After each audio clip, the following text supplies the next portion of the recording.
I want to skip the flattery and the attaboys, because I do know this. The sooner that we become less impressed with our life, with our accomplishments, with our career, with whatever that prospect is in front of us, the sooner we become less impressed and more involved with that and these things, the sooner we get a whole lot better at doing them. So, I'm going to talk to you about some things that I've learned in my journey. Most from experience, some of them I heard in passing, many of them I'm still practicing, but all of them I do believe are true. Now, they may be truths to me, but don't think that that makes them mine, because you cannot own a truth. So please think of these as signposts, approaches, paradigms that give some science to satisfaction.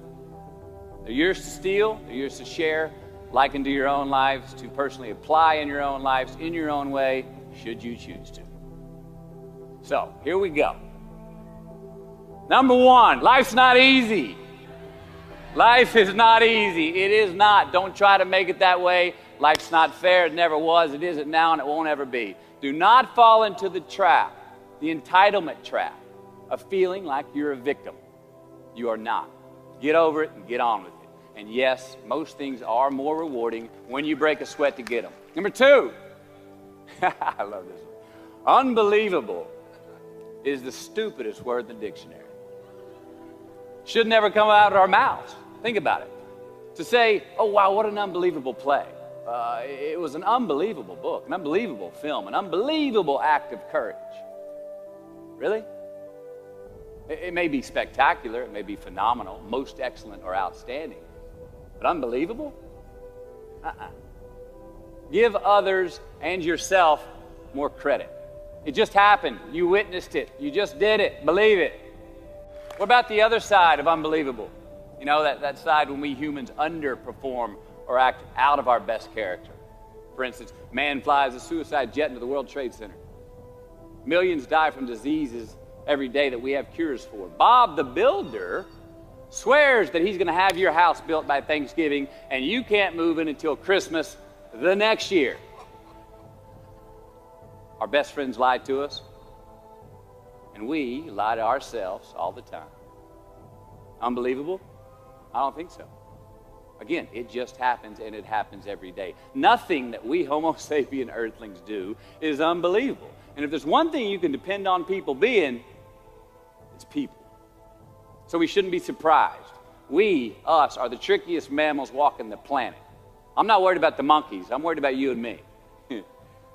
So acknowledge the acts of greatness as real, and do not be naive about mankind's capacity for evil, nor be in denial of our own shortcomings. Happiness is an emotional response to an outcome. If I win, I will be happy. If I don't, I won't. It's an if-then, cause and effect, quid pro quo standard that we cannot sustain because we immediately raise it every time we attain it. You see, happiness demands a certain outcome. It is result reliant.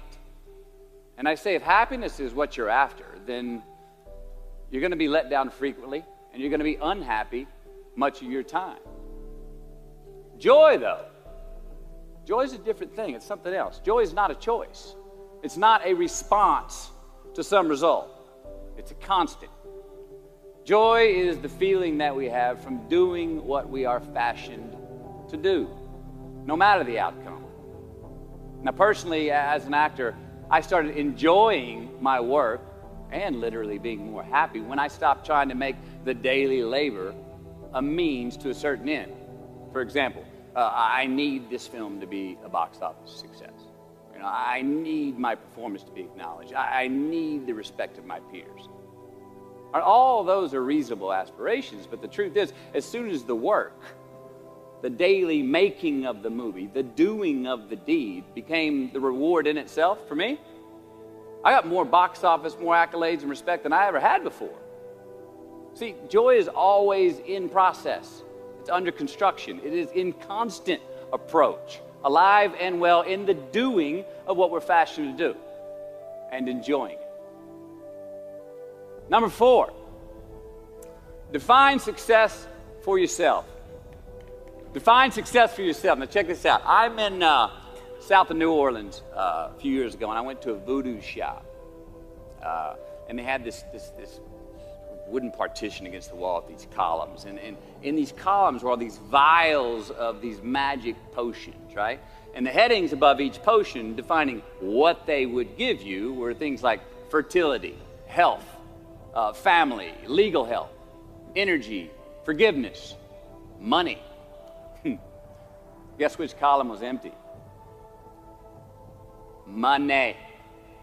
Let's admit it. Money is king today. It's what makes the world go round. It is success. The more we have, the more successful we are, right? Now, I would argue that our cultural values have even been financialized. Humility is not in vogue anymore. It's too passive.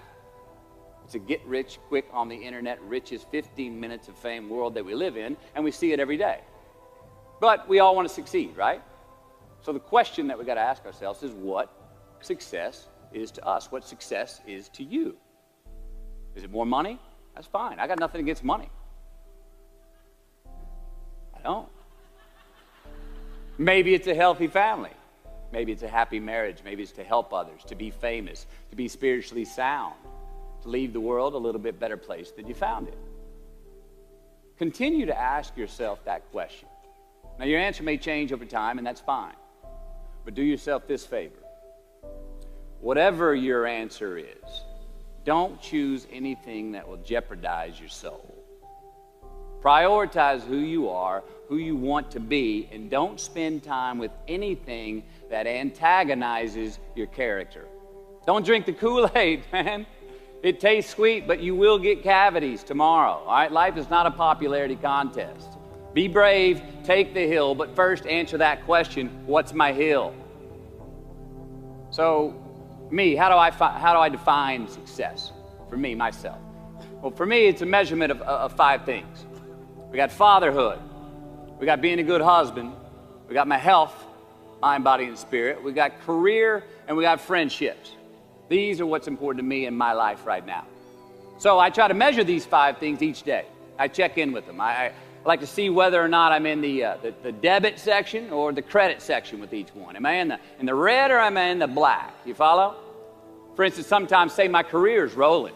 All right, it's way up here in the black, but I see how my relationship with my wife maybe could use a little bit more of my attention. I got to pick up the slack on being a better husband. Get that one out of the red. Or say my spiritual health could use some maintenance.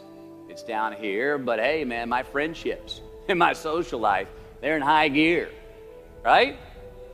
I got to recalibrate. Checks and balances. I got to go to church. Remember to say thank you more often, something. But I got to take the tally because I want to keep all 5 in healthy shape. And I know that if I don't take care of them, if I don't keep up maintenance on them, one of them is going to get weak, man. It's going to dip too deep into the debit section. It's going to go bankrupt. It's going to get sick, die even. So first, we have to define success for ourselves. And then we have to put in the work to maintain it. Take that daily tally. Tend our garden. Keep the things that are important to us in good shape. I mean, let's admit it. We've all got 2 wolves in us. A good one and a bad one. And they both want to eat. The best I can tell, we just got to feed that good one a little more than the other one. Here we go. Number 5. Process of elimination is the first step to our identity. AKA, where you are not is as important as where you are. All right, 1992, I got my first job as an actor. 3 lines, 3 days work in a film called Dazed and Confused. All right. All right, all right, all right. There we go. So this director of that film, Richard Linklater, he kept inviting me back to set each night, putting me in more scenes, which led to more lines, all of which I happily said yes to. I mean, I'm having a blast. People are telling me I'm good at what I'm doing, and they're writing me a check for $325 a day. I mean, hell yeah, give me more scenes. I love what I'm doing. Well, by the end of the shoot, by the end of the film, those 3 lines had turned into over 3 weeks' work, And it was mine. It was Wooderson's 1970 Chevelle that we went to go get Aerosmith tickets in, man. Yeah, it was badass.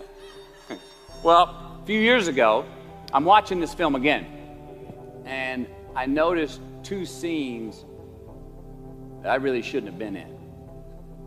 In one of these scenes, my character Wooderson, I exit screen left to head somewhere, and then I re-enter the screen and to double check if any of the other characters wanted to go with me. Now, in rewatching the film, and you'll agree if you know Wooderson, Wooderson's not a guy who would ever say, later, and then come back to see if you were sure you didn't want to go. Now, when Wooderson leaves, Wooderson is gone. He does not stutter, step, flinch, rewind, ask twice, or solicit. You know what I'm talking about. Wooderson has better things to do, like liking those high school girls, man, because I get older and they stay the same age. My point is, I should not have been in that scene. Shouldn't have come back. Should have exited screen left and never come back. But back then, making my first film, getting invited back to the set, cashing that check and having a ball, I wanted more screen time. I wanted to be in the scene longer and more and come back into the scene, right? But I shouldn't have been there. Wooderson shouldn't have been there. It is just as important where we are not as it is where we are.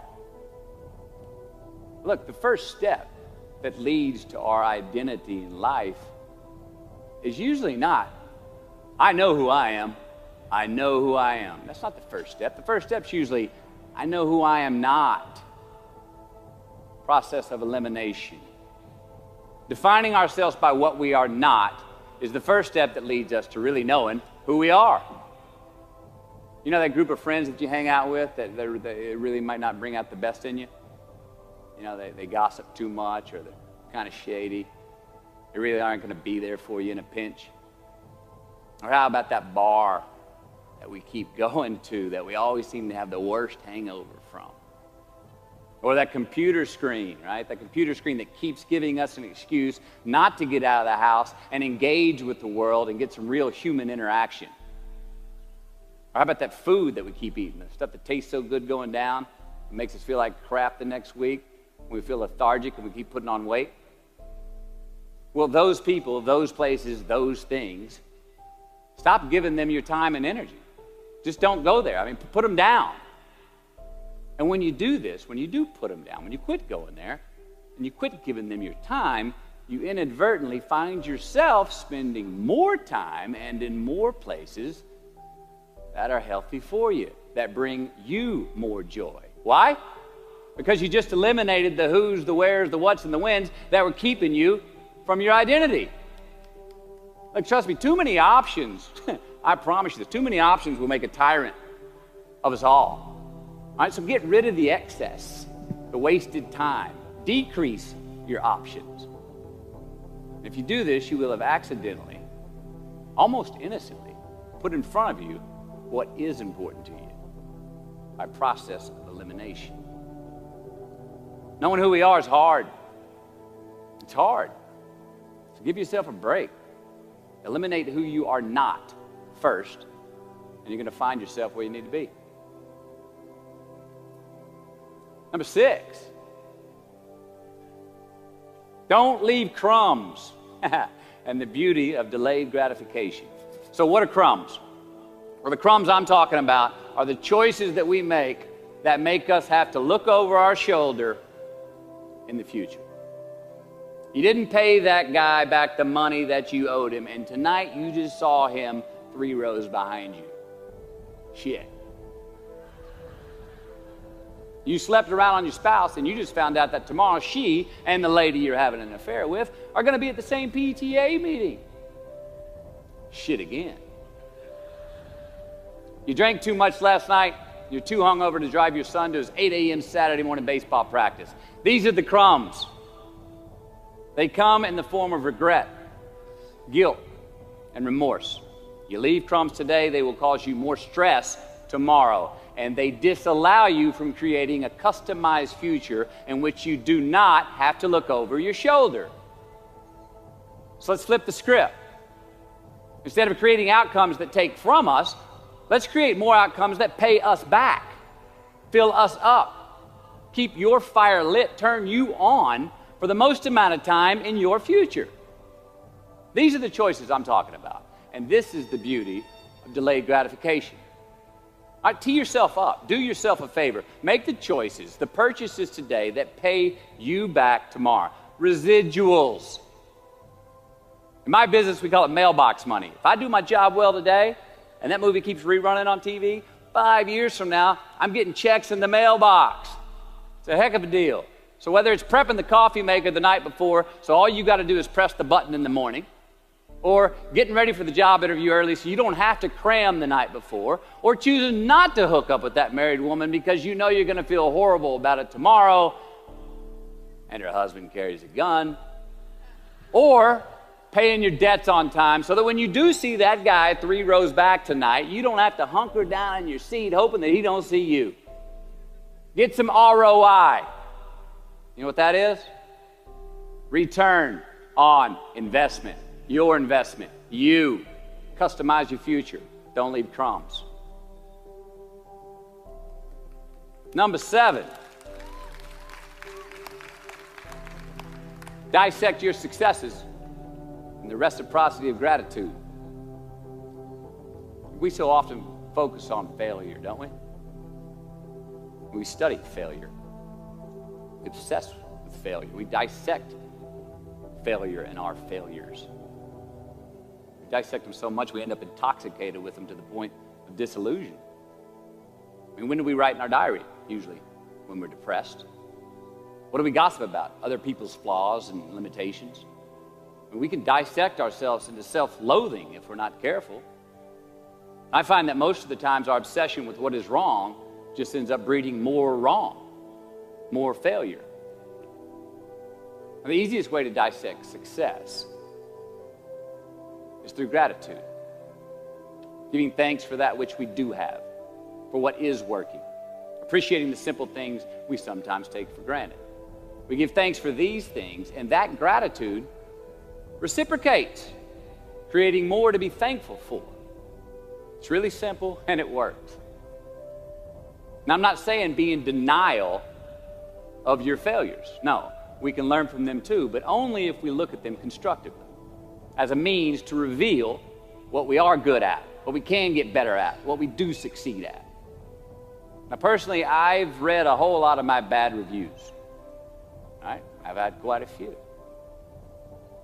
Written by the more talented critics, they are the ones who give constructive bad reviews. They reveal to me what did translate in my work, what came across, what was seen, or what wasn't. Now, I don't obsess on the unfavorable aspect of their review, but I do seek what I can learn from it. Because their displeasure actually uncovers and makes more apparent what I do well, what I am successful at, and then I dissect that. All right, life's a verb. We try our best, we don't always do our best. Well, architecture is a verb as well. Yes, it is. And since we are the architects of our own lives, let's study the habits, the practices, the routines that we have that lead to and feed our success, our joy, our honest pain, our laughter, our earned tears. Let's dissect that and give thanks for those things. And when we do that, guess what happens? We get better at them, and we have more to dissect. Number 8, make voluntary obligations. All right, mom and dad, since we were young, they teach us things as children. Teachers, mentors, the government, and on laws, they all give us guidelines for which to navigate this life. Rules to abide by in the name of accountability. I'm not talking about those obligations. I'm talking about the ones that we make with ourselves, with our God, with our own consciousness. I'm talking about the you versus you obligations. We have to have them. Now, again, these are not societal laws and expectations that we acknowledge and endow for anyone other than ourselves. These are faith-based obligations that we make on our own. These are not the lowered insurance rates for a good driving record. You will not be fined or put in jail if you do not gratify these obligations I speak of. No one else governs these but you. They are your secrets with yourself, your own private counsel, personal protocols. And while nobody throws you a party when you abide by them, no one's going to arrest you when you break them either, except yourself. Or some cops who got a disturbing the peace call at 2:30 in the morning because you were playing bongos in your birthday suit. That was me. An honest man's pillow is his peace of mind. And when you lay down on that pillow at night, no matter who's in your bed, we all sleep alone. These are your personal Jiminy Crickets. And there are not enough cops in the entire world to police them. It's on you. It's on you. Number 9, from can to want. All right, check this out. In 1995, I got my first big paycheck as an actor. I think it was $150 grand. The film was almost Boys on the Side, and we were shooting in Tucson, Arizona. And I had this sweet little adobe guest house on the edge of the Saguaro National Park. The house came with a maid, my first maid. It was awesome. So I got a friend over one Friday night, and we're having a good time, and I'm telling her about how happy I am with my setup. The house, the maid, especially the maid. And I'm telling her, look, this lady, she cleans the place up after I go to work. She washes my clothes, the dishes, puts fresh water by my bed, leaves me cooked meals sometimes. Look, she even presses my jeans. And my friend, she smiles at me, happy that I'm excited over this. And she says, well, that's great, Matthew, if you like your jeans pressed. And I kind of looked up at her, my jaw caught hanging open. I stuttered a moment, had that dumbass look that you get when you've just been told the truth and you didn't think about it, and it hit me. I hate that line going down the front of my jeans. I hate that line. And it was then, for the first time, that I noticed it. I'd never thought about not liking that starch line down the front of my jeans because I'd never had a maid to iron my jeans before. And since she did, now for the first time in my life, I just liked it because I could get it. I never thought about if I really wanted it. Well, I didn't want it there, that line. And that night I learned something.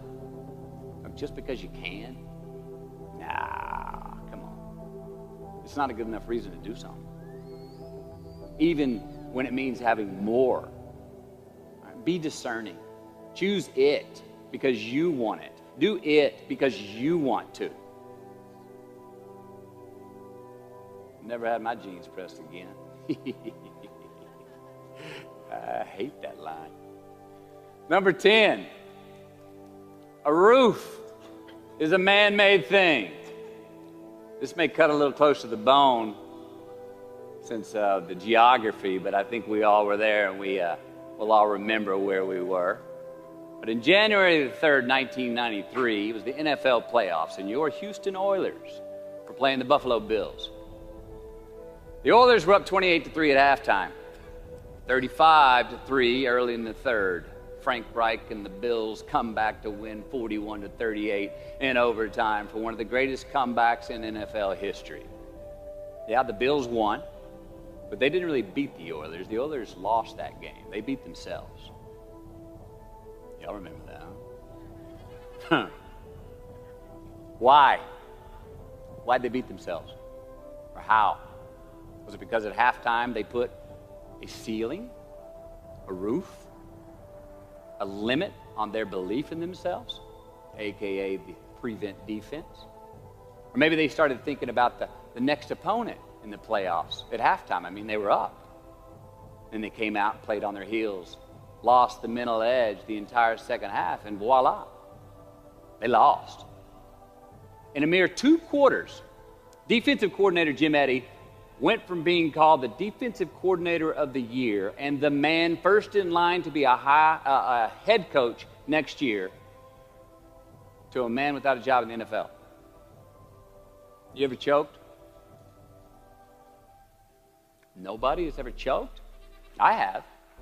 You know what I'm talking about, fumbling at the goal line, stuck your foot in your mouth once you got to the microphone, had a brain freeze on the exam that you were totally prepared for.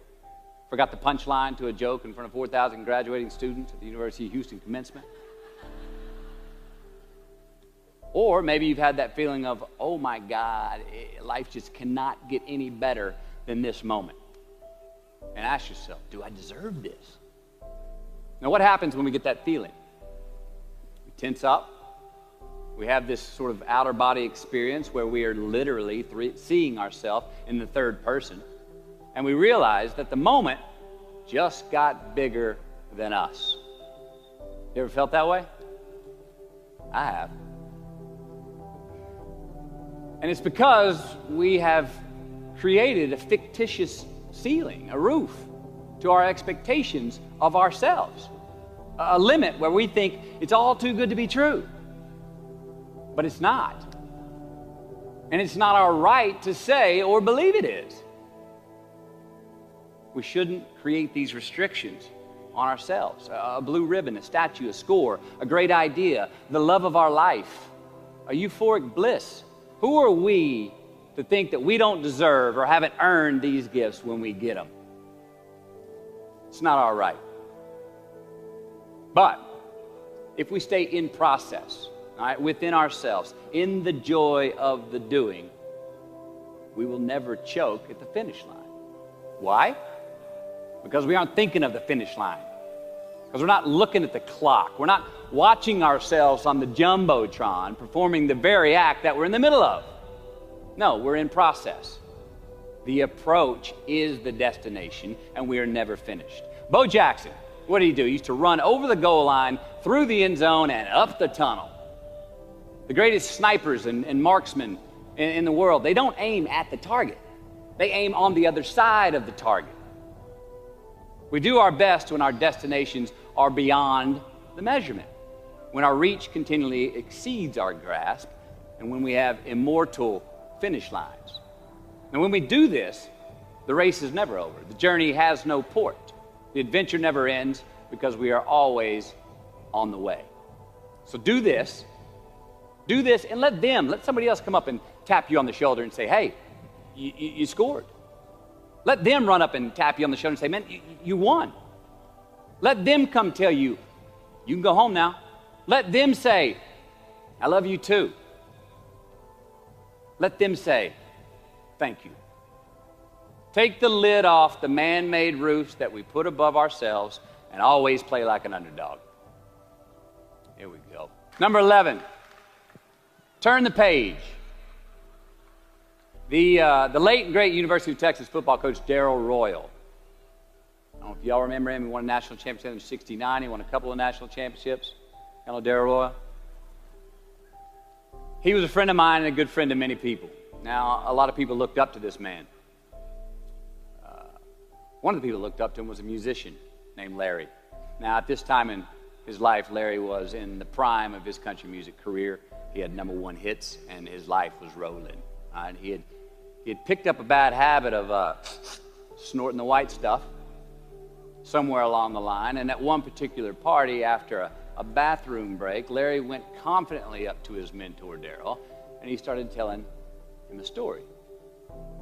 Coach Royal listened, as he always had, and when Larry finished his story and was about to walk away, Coach Royal put a gentle hand on his shoulder, and he very discreetly said, hey, Larry, you got something on your nose there, bud.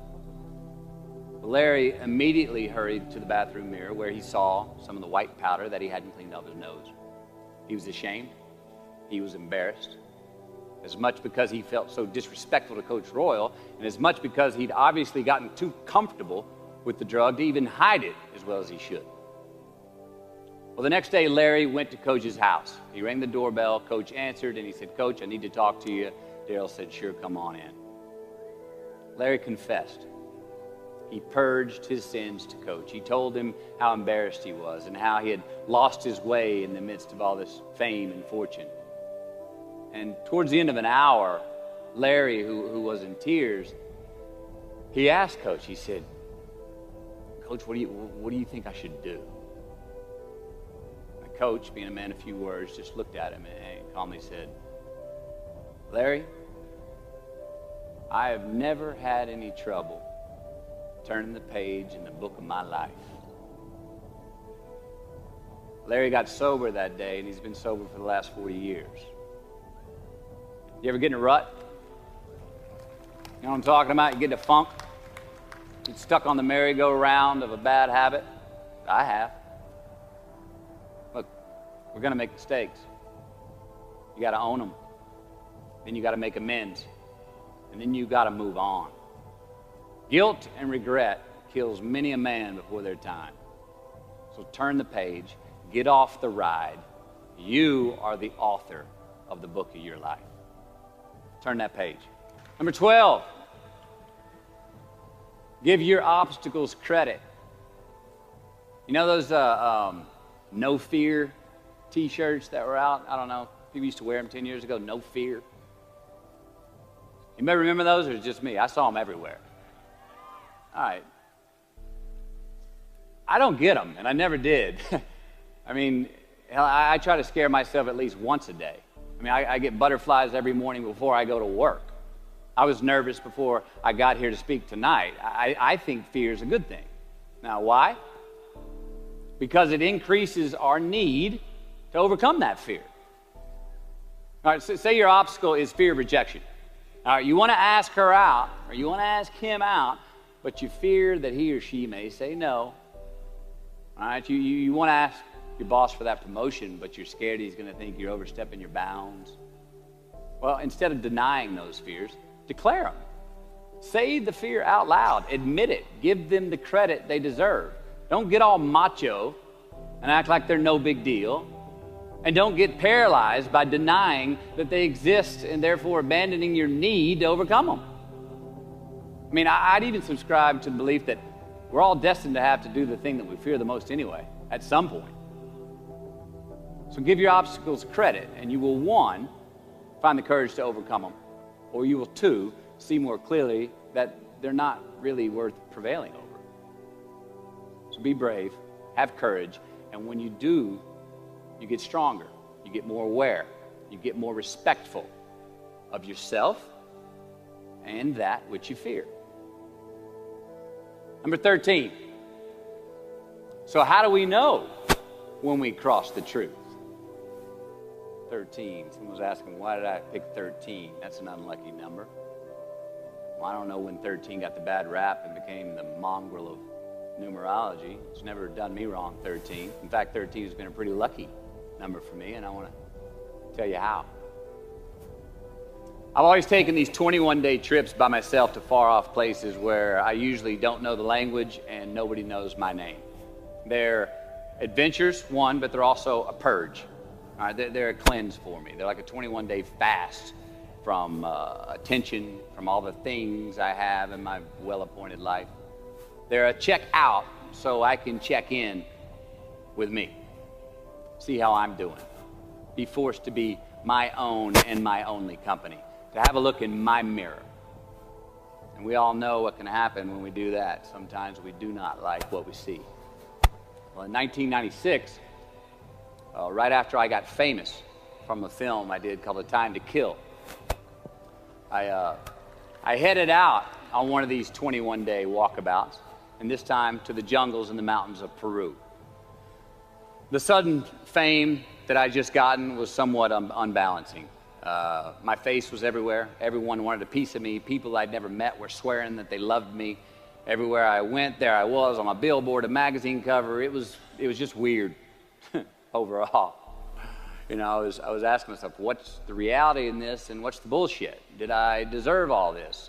These were all questions I was asking myself. Who was I was another. Now, there's always an initiation period with these trips, an amount of time that it takes for the place to initiate the traveler, the time it takes to disconnect from the world we just left and become completely present in the one we are traveling in. Now, for me, that initiation period usually lasts about 13 days. 13 hellish days until I am out of my own way. Well, it was the night of the 12th day of my 21-day trip. I'm settling into camp. I'd already hiked 80 miles to this point, and I had a 3-day trek ahead of me to Machu Picchu. And I was full-on sick of myself, wrestling with the loss of my anonymity. I was guilt-ridden for sins of my past. I had a lot of regret. I was lonely, disgusted with my company, mind, grappling with these demons on this night, I couldn't sleep. All of these badges and banners and expectations and anxieties that I was carrying with me, I needed to free myself from them. So I stripped down to nothing. I took every moniker that gave me pride and confidence, all the window dressings, the packaging around the product. I discarded them all. I got rid of my lucky and faithful American cap. I stripped off all my talismans from adventures past. I even discarded my late father's gold ring with an M on it that he gave to me. And it was a meltdown of he and my mom's class rings and gold from my mom's teeth. I even got rid of that. I was naked, literally and figuratively. And I got sick. I felt clean. I felt free and light. Along a muddy path on this walk, I turned a corner. And there in the middle of the road was this mirage, this magnificent pinks and blues and red colors that I'd ever seen. It was electric, glowing and vibrant, just hovering just off the surface of the jungle floor as if it was plugged into some neon power plant. I stopped, I stared. There was no way around it. The jungle floor in front of me was actually thousands of butterflies there in my path. It was spectacular.